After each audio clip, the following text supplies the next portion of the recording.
आज हम बनाएंगे मलाई कुल्फ़ी, जो कि बनानी बहुत ही आसान है। गर्मियों की छुट्टियां भी हो चुकी हैं, बच्चे बड़े सबको पसंद आएगी। और घर में मेहमान भी आ रहे हैं, बच्चे अपने ननिहाल जा रहे हैं, तो बच्चे जब आएँ तो उनके लिए ख़ास स्पेशल कुल्फ़ी बना के रखें, उनको बहुत पसंद आएगी। बहुत ही ईजी है और ऐसी मलाई वाली कुल्फ़ी आपने बाज़ार से अब तक नहीं खाई होगी जो आप घर पे बनाने वाले हैं। तो चलें इसको बनाते हैं। यहाँ पर हमने सबसे पहले एक पैन लिया है। पैन के अंदर हमने 6 से 8 टेबलस्पून चीनी डालनी है। अब इस चीनी को हमने यहाँ पर कैरमल करना है, तो इसको चम्मच नहीं चलाएंगे, आपने दरमियानी आंच के ऊपर इसको सेकना शुरू कर देना है। 4 से 5 मिनट लगेंगे। ये चीनी जो है ये खुद ही मेल्ट होना शुरू हो जाएगी। जैसे ही ये मेल्ट होने लगेगी उसके बाद हमने चम्मच चलाना है।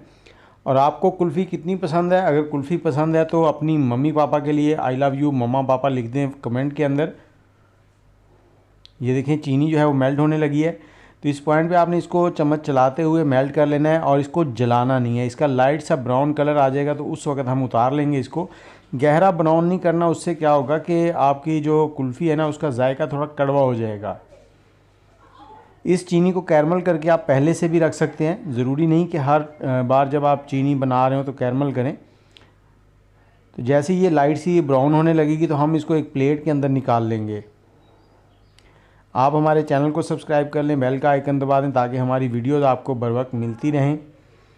तो यहाँ पर ये देखें हमने इसको प्लेट के अंदर ऐड कर दिया है। और कढ़ाई के अंदर हमने 2 लीटर दूध लेना है। ये फुल फैट मिल्क है, फ्रेश भैंसों का दूध जो होता है, डब्बे वाला दूध आपने इस्तेमाल नहीं करना। इसको हाई फ्लेम के ऊपर बॉयल होने के लिए रखेंगे। और इसके अंदर हमने 2 से 3 हस्बे ज़रूरत जो है इलायची जो है वो ऐड कर देनी। मैं यहाँ पर 4 से 5 इलायची जो है वो ऐड कर रहा हूँ। इनके हमने मुंह खोल दिए हैं। अब इनको पकाएंगे और जैसे ही इसमें बॉयल आ जाएगा उसके बाद हमने चूल्हे का फ्लेम जो है वो मीडियम करना है। और ये चीनी जो है ये देखें जैसे ही ये थोड़ी हार्ड हो जाएगी तो ये बड़े आराम से निकल जाएगी। आप किसी भी चम्मच या नुकीली चीज़ के साथ इसे जब उतारेंगे तो ये उतर जाएगी। ये देखें इस तरह से आप इसको उतार कर इस तरह से स्टोर करके भी रख सकते हैं। जब आपने कोई चीज़ बनानी हो फ़ौरन से ऐड कर लें। ये देखें।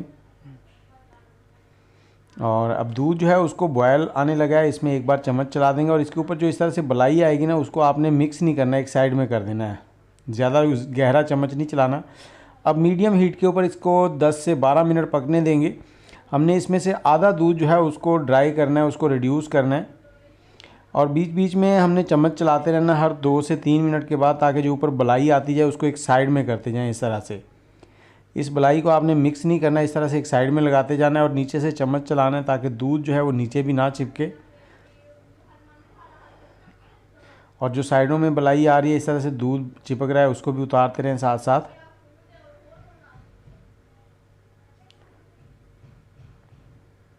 बहुत ही लाजवाब होने वाली है ये रेसिपी और कमेंट में अपनी राय ज़रूर दें।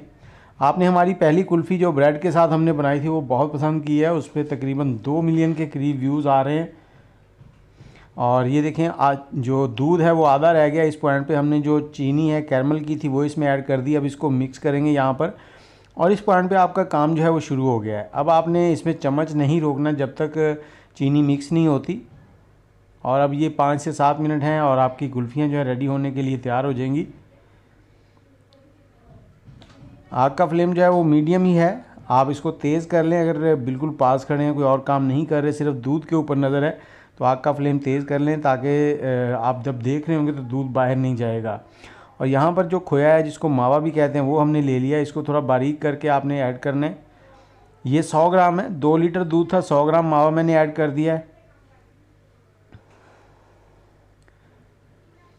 अब हमने इसको मिक्स करना है, जितना इसमें घुल जाएगा उतना अच्छा है। जो बड़े पीसेस हैं उनको चम्मच की मदद से दबा के आपने तोड़ देना है, छोटे कर देना है।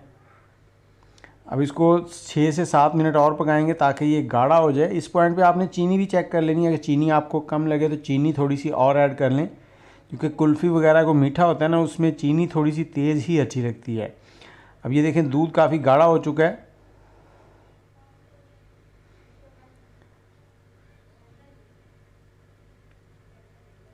तो इसको थोड़ा सा और थिक करेंगे और टोटल हमें यहाँ पर 40 मिनट लगे इसको पकाते हुए। और ये देखें ये काफ़ी थिक हो चुका है दूध। जैसे आप इसको ठंडा करेंगे ये और ज़्यादा गाढ़ा हो जाएगा। और इस वक्त ये 700 ग्राम दूध रह चुका है। मावा डाल के। अब इसमें हमने तकरीबन 150 ग्राम के करीब जो बादाम है उनको क्रैक बारीक काट कर वो डाल दिया है।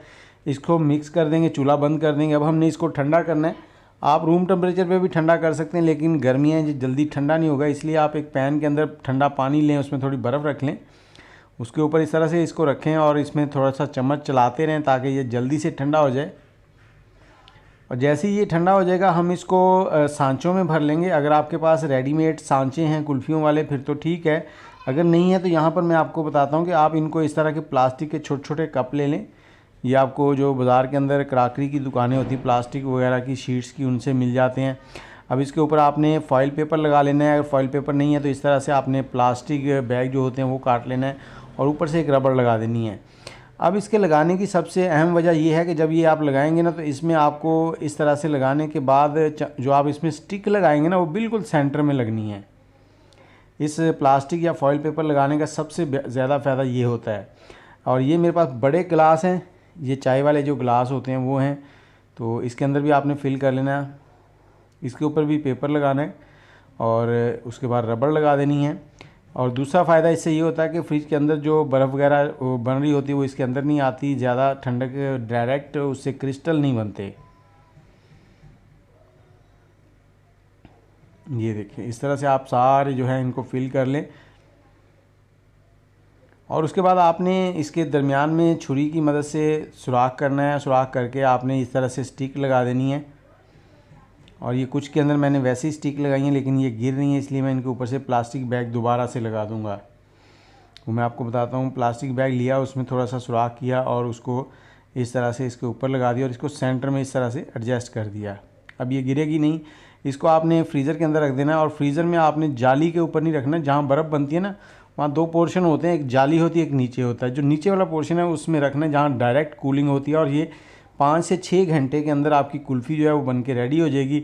अब ये जो है ये प्लास्टिक है, इसमें से जल्दी निकलेगा नहीं, गत्ता है इसमें जल्दी नहीं निकलेगा। इसको आप इस तरह से फाड़ कर फिर निकाल सकते हैं कुल्फ़ी। और जो दूसरी वाली है उसको थोड़ा सा आप पकड़ के खींचेंगे तो वो कुल्फ़ी आपकी जो है वो बाहर आ जाएगी। ये देखें कैसी मलाई जैसी लाजवाब। और भी मैं इसका फ़ाइनल लुक दिखाता हूँ आपको। आप जब इसे खाएंगे तो खाते ही रह जाएंगे।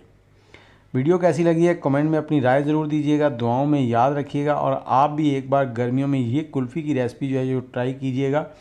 ख़ुद भी खाएँ, मेहमानों को खिलाएं और सबके दिल जीत जाएं। अब मुझे इजाज़त दें, दुआओं में याद रखिएगा। अल्लाह हाफिज़।